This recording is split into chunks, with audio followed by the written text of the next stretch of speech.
باقی جہاں تک سیاست کا تعلق ہے، ہم کرتے ہیں دین کی سیاست، اور وہ دین کی سیاست انبیاء کرام کا طریقہ ہے۔ بخاری شریف میں ہے کہ انبیاء سابقین سیاست فرماتے تھے، تسوسہم الانبیاء، انبیاء کرام کیا کرتے تھے؟ سیاست کرتے تھے۔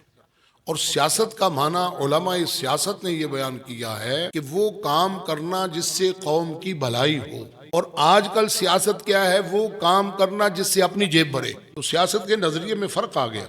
اگر تو قوم کی بھلائی کرنا ہو تو پھر سیاست بہت اچھی چیز ہے، اور اگر بے ایمانی، دھوکہ، فراڈ، لوگوں کو لوٹنا ہو تو یہ بدترین کام ہے۔ تو سیاست کرو، اچھی کرو، صاف ستھری اور پاکیزہ کرو۔ آج پاکستان میں اکثریت ان لوگوں کی ہے جو مفاد کی سیاست کرتے ہیں، اور وہ بہت کم لوگ ہیں جو نظریے کی سیاست کرتے ہیں، جنہوں نے سیاست کو دین کے لیے کیا، مفادات کے لیے نہیں، دنیا اکٹھی کرنے کے لیے نہیں۔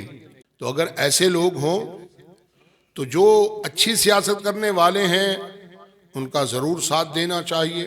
اور اگر انسان سیاست میں قدم رکھے اور وہاں آج کل کی جو دلدل ہے اس میں وہ پھنس جائے تو اس سے بہتر ہے کہ وہ ایسی سیاست سے باز رہے۔